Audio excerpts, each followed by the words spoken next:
우리 주님의 사랑과 은혜가 늘 충만하시기를 주님의 이름으로 축원합니다. 다 같이 저를 따라해 보시겠어요? 아멘. 예, 아멘. 우리 모두 아멘의 신앙을 소유할 수 있기를 주님의 이름으로 축원합니다. 오늘 본문에도 아멘으로 우리가 아멘하여 하나님께 영광을 돌리게 되느니라 이렇게 말씀하고 계시죠. 이 아멘이라고 하는 이 말은 하늘의 천사가 사용하는 말이기도 하고 또 이 땅에 예수 믿는 전 세계 모든 사람이 다 사용하는 말이기도 합니다. 아멘이라고 하는 것은 그 뜻이 진실로 그러합니다. 나도 그렇게 동의합니다. 나도 그렇게 확실히 믿습니다 라는 의미를 가지고 있는 말이죠. 그 아멘은 그 구약시대의 예배 때 설교 말씀과 또 기도와 찬송에 동의하는 뜻으로 또 했던 말이고, 혹은 맹세라든가 계명에 대해서 절대 복종할 것을 서약할 때 사용했던 말이 아멘이라는 말이었습니다. 신약 시대에는 예배 드릴 때 온 회중이 한 목소리로 화답할 때 아멘 했었죠. 우리는 하나님 앞에 말씀을 들으면서 아멘으로 화답하고 또 찬송하고 기도할 때도 아멘 하는 이런 아멘의 삶을 생활화해야 합니다. 우리 모두가 다 아멘이 살아있는 성도, 아멘이 넘쳐나는 우리 동산교회가 될 수 있기를 주님의 이름으로 축원합니다. 오늘 말씀에 이 아멘 하는 삶에 대해서 말씀하고 있는데, 오늘 본문에 있는 말씀은 하나님의 약속은 언제나 그리스도 안에서 얼마든지 예가 되기 때문에 주님을 모시고 사는 사람은 항상 예라고 할 수가 있다는 거죠. 하나님 우리가 항상 감격해서 아멘 아멘 하며 살 수 있도록 할렐루야 할렐루야 하며 살지 않으면 안 될 정도로 좋은 것을 다 주시려고 하시는 분이라고 하는 것을 말씀해 주고 있어요. 지난 주일 오후 예배 시간에 서선주 목사님이 그 예수님과 손익계산서 이렇게 얘기하면서 그 본문의 그 마가복음 5장에 있는 거라사인의 지방에 예수님께서 가셨을 때 일을 말씀하셨죠. 그곳에 갔을 때 군대 귀신 들린 사람을 예수님이 만납니다. 그리고 그 사람에게 있는 모든 귀신을 다 쫓아버리시죠. 그때 귀신이 간청하기를 저기 돼지떼가 있는데 돼지떼 속에 들어가게 해주십시오 라고 간청해서 허락을 하니까 그 돼지 속에 다 들어가서 거기 있던 돼지 2천여 마리나 되는 그 돼지가 전부 다 바다로 들어가서 몰사했다. 여러분 같으면 예수님을 선택하겠냐 아니면 이 돼지 2,000마리를 선택하겠냐 하면서 돼지 2,000마리의 몸값이 5억이다 이러면서 환산을 해서 얘기를 하더라고요. 저는 이제 말씀을 가만히 들으면서 돼지 2,000마리가 5억이나 되는구나 이런 것도 알기도 됐습니다만, 예수님과 어떤 손익계산서 이렇게 생각하면서 예수님의 손익계산서는 어떨까 그런 생각을 해봤어요. 우리 입장이 아니라 예수님의 입장이라고 하면, 예수님은 그 군대 귀신 들렸던 그 한 사람의 생명이 귀할까 아니면 돼지 2,000마리가 귀할까? 우리는 더 말할 필요도 없죠. 당연히 예수님에게는 생명이 귀하죠. 그 생명이 귀하니까 그 한 사람의 생명을 위해서 2,000마리 돼지를 다 희생하는 것에 대해서도 예수님은 눈 하나 깜짝하지 않으시잖아요. 왜 그러셨을까요? 그 5억이라는 돈이 작은 돈이 아닐 터인데 그 돼지 2,000마리가 많은 사람들이 먹고 살아야 할 것인데 그것이 희생되는 것에 대해서 예수님은 하나도 그분에도 흔들림이 없었던 이유가 뭘까요? 왜냐하면 예수님은 세상 모든 것을 다 소유하고 계신 분이기 때문에 그렇습니다. 그분에게 있어서의 돼지 2,000마리나 아니면 5억이라는 것이 뭐 그리 큰 대수겠어요? 생명이 소중하죠. 예수님께서는 자신의 생명을 바쳐서 우리를 구원하셨어요. 그러니 우리를 위해서 뭔들 못 주시겠어요? 다 주시지 않겠습니까? 여기 약속이라고 하는, 하나님의 약속이라고 하는 것은 우리를 향하신 복된 약속을 말씀하고 있거든요.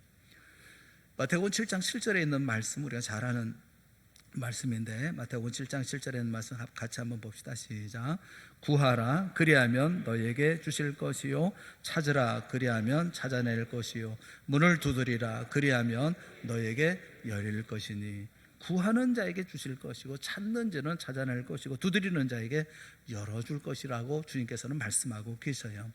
그러니까 우리가 구하는 것이나 생각하는 것에 더 넘치도록 주시는 분, 그분이 우리 하나님이시거든요.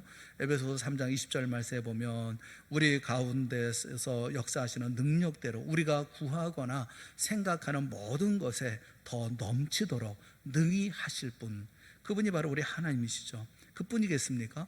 후이되어 누르고 흔들어 넘도록 안겨주시는 분, 그분이 바로 우리 하나님이시죠. 누가복음 6장 38절 말씀에 보면 주라 그리하면 너에게 줄 것이니 곧 후이되어 누르고 흔들어 넘치도록 하여 너에게 안겨주리라 말씀하고 계십니다. 혹은 주님이 안 돼라고 말씀하실 때는 우리에게 유익하지 못하기 때문에 그런 경우이지, 대부분 우리에게 필요하고 유익한 것이라고 하면 절대로 접근 금지라는 팻말을 박아두지 않으십니다. 우리가 믿고 모시는 주님이 예라고 하시기 때문에 우리는 항상 긍정적인 삶을 살아갈 수밖에 없다. 이게 사도 바울이 지금 말씀하고 있는 내용이죠. 그런데 이 말씀 가운데 우리가 한 가지 명심해야 될 부분, 또 유념해야 할 부분이 있습니다. 그것은 한 가지 조건이 있다는 거죠. 여기 한 가지 조건이 따른다는 사실입니다. 그것은 뭐냐면 그리스도 안에서라는 조건이에요. 그리스도 안에서. 오늘 본문이 말씀하고 있는 것도 하나님의 약속은 얼마든지 그리스도 안에서 예가 되니. 그리스도 안에서라는 말이 무슨 말이냐? 두 가지 의미가 있습니다. 하나는 뭐냐면 예수님을 믿는 것을 의미해요. 고린도후서 5장 17절에 보면 그런즉 누구든지 그리스도 안에 있으면 새로운 피조물이라 이전 것은 지나갔으니 보라 새 것이 되었도다, 그렇게 말씀합니다. 여기 그리스도 안에 있으면이라는 말씀은 예수 그리스도를 믿는 것을 의미하는 그런 말씀이죠. 예수 믿는 사람은 이전과는 전혀 다른, 이전에 살았던 삶, 이전에 가지고 있던 모든 과거와는 전혀 다른 새로운 피조물, 새로 창조된, 새로 만들어진 새로운 피조물, 새 것이라는 것을 말씀을 하고 있는 거예요. 새 것 된 삶, 새로운 피조물의 삶은 물론 당연히 달라질 수밖에 없는 거 아니겠어요? 이 새로운 피조물은 하나님의 약속을 절대적으로 믿는 아멘의 신앙으로 살아가는 사람들이다, 이렇게 말씀하고 있는 것이죠. 얼마든지 하나님의 약속은 그리스도 안에서 예가 되기 때문에 우리는 아멘, 하나님의, 그래서 하나님께 영광이, 이렇게 살아갈 때 하나님께 영광이 된다, 그렇게 말씀하고 계시는 거예요. 여러분, 하나님은 성경 전체를 통해서 하나님의 자녀들과 언약을 맺으셨습니다. 그렇다면 하나님의 자녀는 당연히 그 약속이 반드시 성취될 것이라고 하는 믿음을 가지고 살아야죠.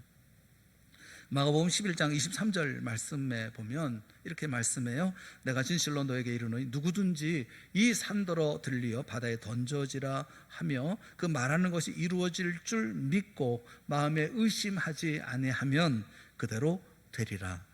주님이 말씀하시는 것이 뭐냐면 믿음의 가치, 믿음의 중요성, 또 믿음의 귀중함, 믿음의 위대함, 이것을 우리에게 말씀해 주고 계시는 것이거든요. 누구든지 이 산더러 들려 바다에 던져지라 하며 그 말하는 것이 이루어질 줄로 믿고 마음에 의심하지 아니하면, 믿음이라는 말입니다. 이어지는 24절 말씀에 보면 그러므로 내가 너에게 말하노니 무엇이든지 기도하고 구하는 것은 받은 줄로 믿으라, 그리하면 너에게 그대로 되리라 말씀하고 있어요. 오늘 우리가 믿는다고 하면서도 믿을 수 있는 것은 믿고 믿을 수 없는 것은 안 믿고, 좋은 일이 있을 때는 감사하고 어려움이 있을 때는 포기하고, 좌절된 일이 있으면 낙심하고, 환경에 따라서 여건에 따라 형편에 따라서 우리가 가지고 있는 신앙은 마치 고무줄처럼 늘렸다 줄었다 하는 그런 믿음을 가지고 살아갑니다.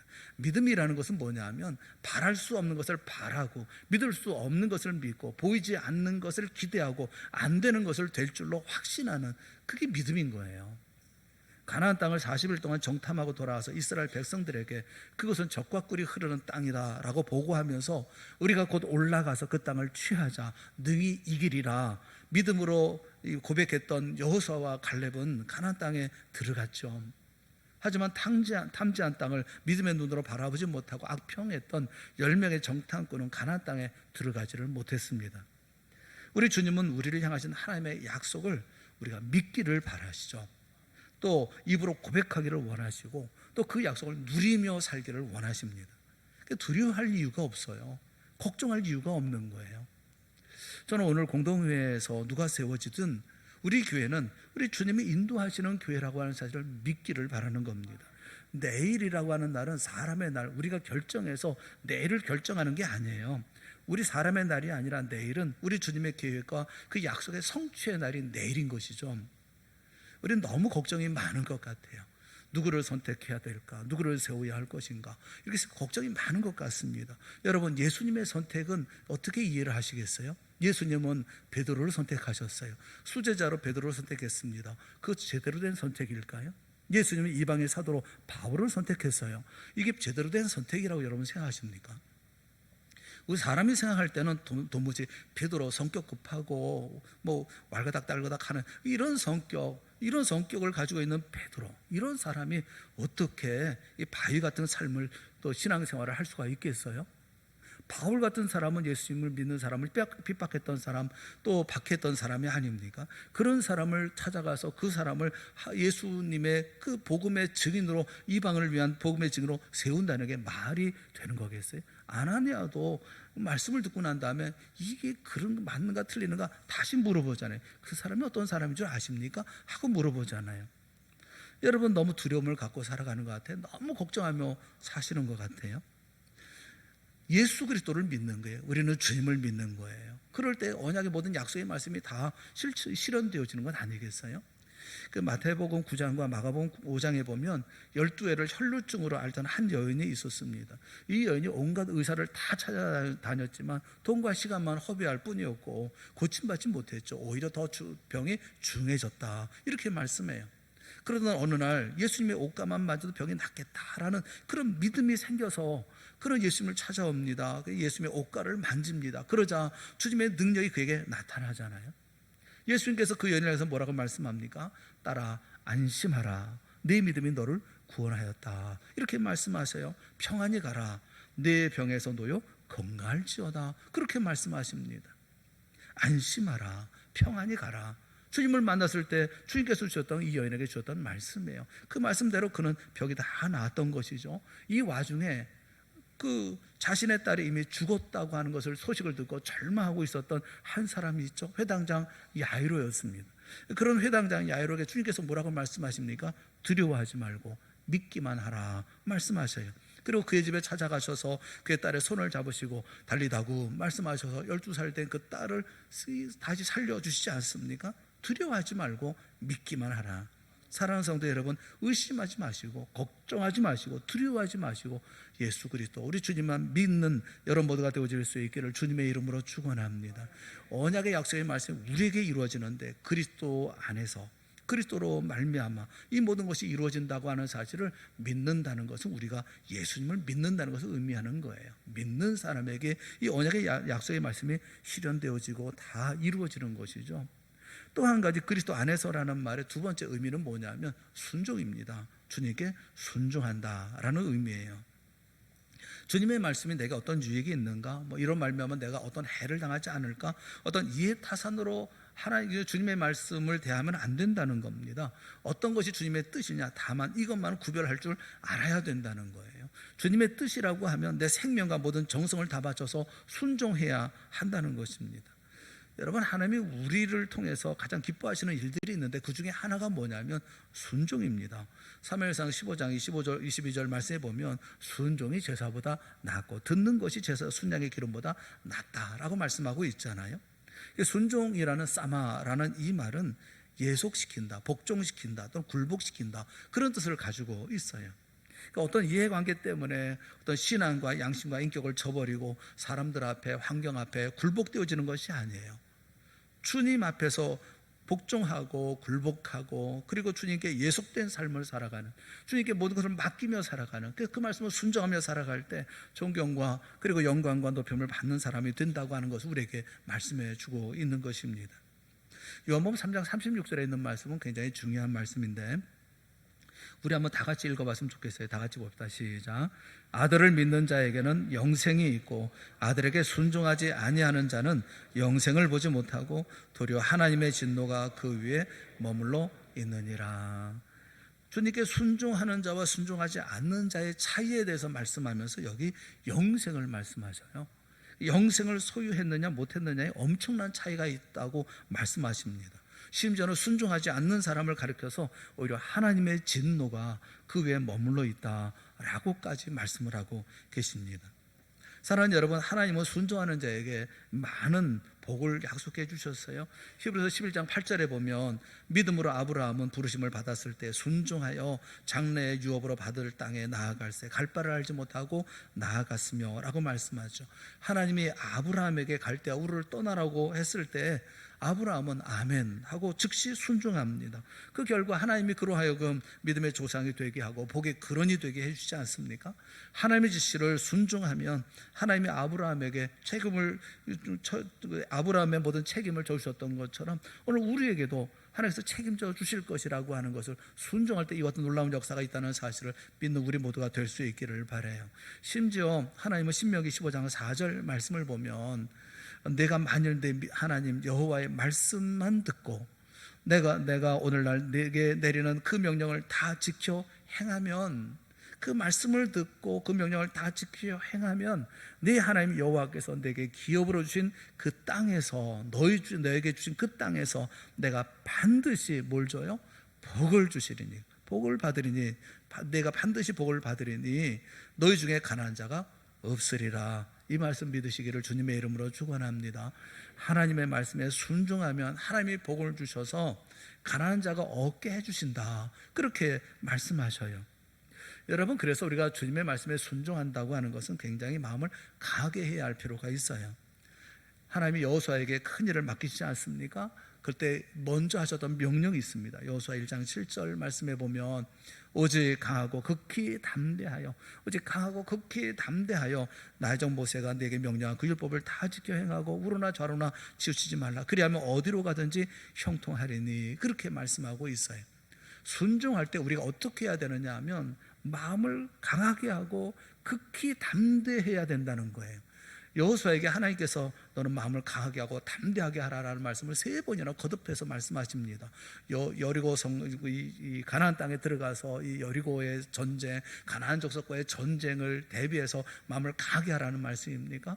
그 전쟁에 두려워하지 말고 그래 담대한 마음을 가지고 전쟁에 임하라는 말씀입니까? 아니에요. 그 말씀이 아니에요.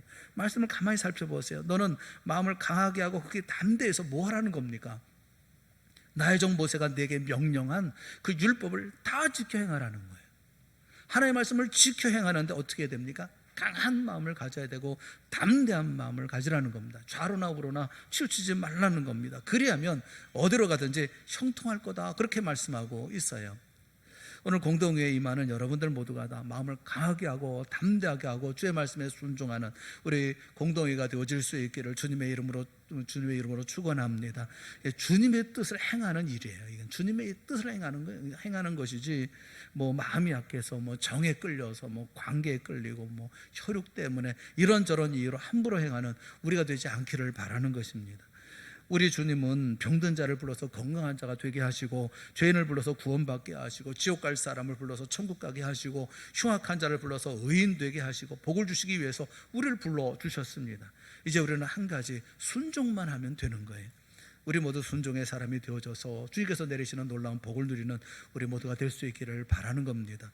오늘 우리가 읽은 본문은 이 2가지 뜻을 모두 포함하고 있어요. 하나님의 약속은 얼마든지 그리스도 안에서 예가 되니, 그런데 그로 말미암아 우리가 아멘하여 하나님께 영광을 돌리게 되느니라. 우리의 생명 되신 주님 예수 그리스도를 믿으라는 것입니다. 믿음을 가지라는 거예요. 그리고 강하고 담대한 마음으로 순종하라는 것입니다. 그때 아멘의 신앙으로 하나님께 영광 돌리는 우리가 되고 또 우리 교회가 될 줄로 믿습니다. 예수님 온전하게 믿고 주의 뜻에 순종하면 아멘의 신앙의 삶을 살아가는 우리가 되어지면 그때 하나님께서 놀라운 은혜로 우리 모두를 채워주실 줄을 믿습니다. 이렇게 우리의 삶에 임하고 공동에 임하는 우리 모두가 될 수 있기를 주님의 이름으로 축원합니다. 함께 기도하겠습니다. 사랑의 하나님 아버지, 우리에게 은혜를 베풀어 주시옵소서. 예수 그리스도 나의 생명의 구원자 되시는 주님을 바라보고 주님만을 믿고 이 자리에서는 우리가 되게 하여 주시옵시고 주님의 뜻에 순종하는 저희 모두가 되어질 수 있도록 은혜 베풀어 주시옵소서.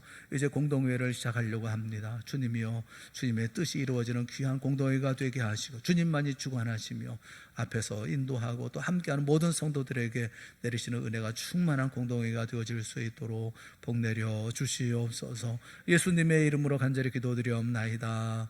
아멘. 몇 분이나